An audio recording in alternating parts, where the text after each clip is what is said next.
যশোরের চৌগাছার বুকে এ যেন এক টুকরো সমুদ্র।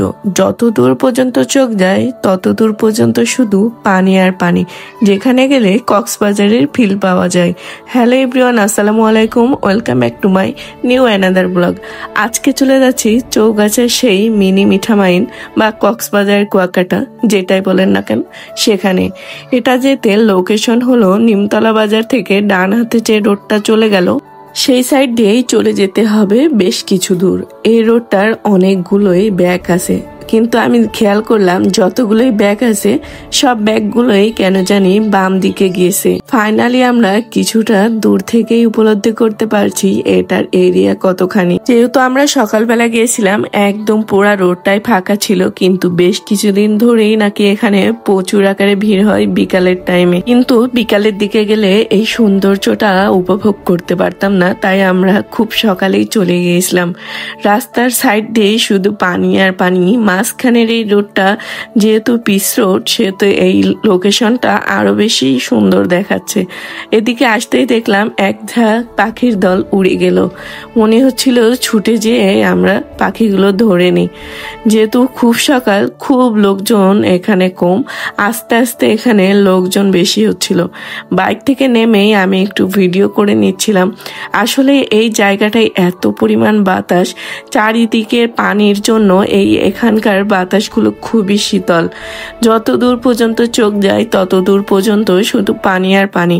হয়তো আমরা এনজয় করলেও কৃষকের মুখের হাসি এখান থেকেই চলে গেছে।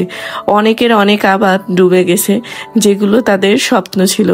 পানিটা এত পরিমাণ ক্লিন ছিল, দেখলেই মন চাচ্ছিল যেন এখানে ঝাঁপিয়ে পড়ি, কিন্তু কি আর করা, এই পানিতে তো আর গোসল করা যায় না। পরে আমি এখানে একটা নিজের স্লো মোশন শুট করে নিয়েছিলাম। এই শুটটা আসলে অনেক সুন্দর, ভিউটা লাগছিল। পানির কাছে গেলে আমার মনে হয় কখন আমি পানিতে হাত দিব, পানির সাথে খেলা করব। সবারই কিন্তু কম বেশি এমনটাই মনে হয়। পানি পছন্দ করে না এমন লোক কিন্তু খুব কমই আছে। তারপরে দেখলাম সূর্যি মামাও জেগে উঠেছে, আর এদিকে দুইজন ভাইয়া আসছিল, ক্যামেরাম্যান, মানে তারাই নিজেদের ফটো তুলতে আসছিল। কিন্তু তাদের কাণ্ড দেখে আমি তো অবাক হয়ে গেছি, তারা পানির ভিতরে নেমে গেছে। আসলে এটা কেমন জানি আমার কাছে লাগছিল, ভালোই লাগছিল। তারপরে এখানে আস্তে আস্তে দেখুন অনেক লোকজন আসছে, তাদের বাইকও পরিষ্কার করতে আসছে। পানিটা খুবই পরিমাণ ক্লিন, আর চারিদিকের ওয়েদারটাও মোটামুটি একদমই খুবই সুন্দর ছিল। আর সকালের দিকে যেহেতু মেঘলা ছিল, এদিকে দেখলাম পানির ভিতর থেকে একটা ভাইয়া মাছ উঠাই নিয়ে আসছে, আর এদিকে বাইকও কি সুন্দর করে পরিষ্কার করছে। তারপরে আমরা কেয়ার করা দুইজন একটু পানির ভিতর দিয়ে হাঁটাহাঁটি করছিলাম, কেমন লাগে সেটাই ফিল নিচ্ছিলাম।